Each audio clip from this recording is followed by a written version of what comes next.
Baik, Assalamualaikum Bapak. Perkenalkan, nama saya Nino Enadova. Saya salah satu founder dari Monjoholic. Nah, di sini Monjoholic itu adalah bisnis yang berbasis baju second hand, Pak, atau bisa disebut thrifting. Nah, kita bedanya itu dimulai dari harga 5.000 sampai 50.000. Kayak gitu. Jadi dan lokasi kita itu di Bandung dan kita mempunyai 2 store, online dan offline. Nah, bisnis ini terbangun dari keresahan bersama Bapak, yaitu anak muda mau tampil oke tapi selalu merasa bersalah ketika membeli barang. Contohnya Bapak ingin membeli misalkan video game gitu. Uang Bapak cukup, cuman untuk beli video game ini yang termasuk mahal, itu nanti Bapaknya merasa bersalah setelah beli. Bapak puas, cuman kayak apakah aman nih keuangan saya ketika membeli video game yang mahal ini, seperti itu. Makanya kita menawarkan solusi di bidang fashion di mana harganya mulai dari 5.000 sampai 50.000. Nah, di sini ada beberapa masalah yang akan kita atasi Pak dari bisnis itu, yaitu baju baru sama dengan mahal. Itu teori yang menurut saya sudah lama lah dibuat. Nah, jadi kita itu mematahkan stigma itu. Yang kedua adalah setelah beli yang tadi saya jelaskan merasa bersalah ketika membeli barang yang mahal. Lalu yang ketiga ini ada dampak di lingkungan Pak, yaitu mengurangi limbah tekstil. Kami itu cuman bisnis perpindahan tangan Pak, bukan untuk membuat baju baru. Jadi tidak ada limbah tekstil yang terbuat dari bisnis kami, seperti itu. Lalu yang kedua itu kita sudah memakai AI Pak, dan ini bukan gimmick aja ya. Nah, ini cara Monjoholic memakai AI. Yang pertama itu script konten Pak, AI generate script video TikTok live yang engaging dan sesuai produk. Jadi kita script konten bahkan sampai caption, hashtag itu kita memakai AI. Rencana pengembangan yang melewati AI itu adalah chatbot otomatis Pak. Karena tim di sini baru 3, yaitu saya sebagai strategi, yang kedua itu sebagai social media marketing, Tiara, Zaki itu sebagai logistik. Nah, tidak ada admin di sini. Tiara pasti fokusnya ke live atau ke melayani pelanggan langsung. Jadi kita memakai chatbot, customer service otomatis. Lalu riset tren mingguan memakai AI dan analisis performa konten kita memakai AI Pak. Lalu di sini ini alur bisnis kita Pak. Kita beli bal, lalu kita kurasi dan pilihan terbaik kita bagi 3 kategori. Yang pertama itu 10.000 ke atas, lalu ada 5.001 dan ada yang 10.003.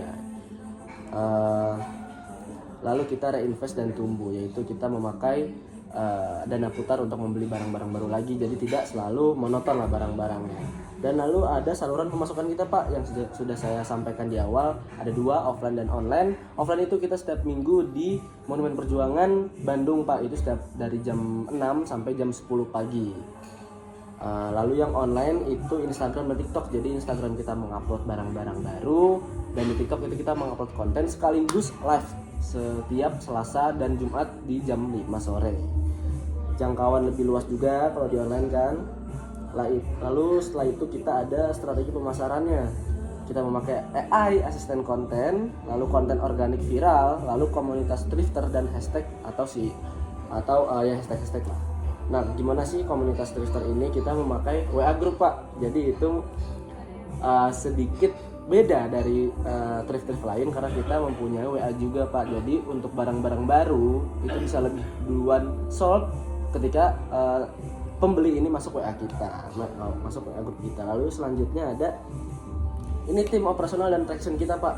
Yang pertama saya itu founder, inisiator strategi bisnis operasional harian dan pengembangan Monjoholic. Itu tugas saya sendiri. Lalu ada teman saya, salah satu founder juga, Zaki, dia itu kurasi barang, operasional lapak offline dan manajemen stok Pak. Jadi lebih ke logistik, membawa balnya, membawa barang-barangnya, itu Zaki yang mengurusi. Lalu ada Tiara, founder juga, yaitu content creator, host TikTok live dan pengelolaan channel online. Jadi Tiara ini sebenarnya lebih ke frontliner Pak. Jadi ketika pelanggan mau beli itu langsung ketemu dengan Tiara. Nah, traction dan validasi untuk ngeliat Monjoholic ini tuh pengembangannya bagus lah. Yang pertama, dari segi sosial media ada 2 konten kita yang menembus 10.000 views di TikTok. Dan itu untuk bisnis yang berjalan 6 bulan menurut saya sudah sangat berkembang. Lalu kita 2 kali seminggu itu live, dan ini sudah selalu konsisten, dan terakhir kita live itu jumlah penontonnya selalu di atas 100. Lalu yang mingguan itu lapak offline Monumen Perjuangan. Ini sangat pembeda karena kita punya alur cash flow yang sangat cepat di satu tempat. Di setiap minggu kita punya hari Minggu. lalu berkali lipat stok kita Pak. Jadi awalnya saya hanya mempunyai 2 bal, lalu saya berbisnis lagi, selanjutnya kita mempunyai sampai sekarang total 8 bal, 6 sampai 8 bal. Lalu nah ini proyeksi dan kebutuhan dana kita yang kita ajukan Pak untuk Bapak sebagai investor. Yang pertama, kebutuhan dana kita itu sebesar 10 juta saja. Yang itu untuk apa aja sih? Sewa kosan.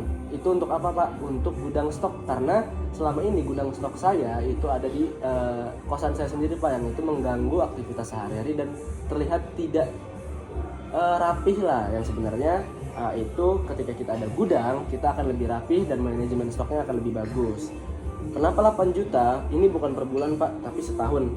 Bayangkan berarti 8 juta per tahun, itu sebulannya bisa sampai 700 sampai 800 ribu. Lalu tenda booth outdoor Pak, ini yang bekas aja nggak apa-apa, itu harganya sekitar 400 ribu sampai 500 ribu. Kenapa kita butuh tenda? Karena yang saya jelaskan di awal, 6 menit anjing.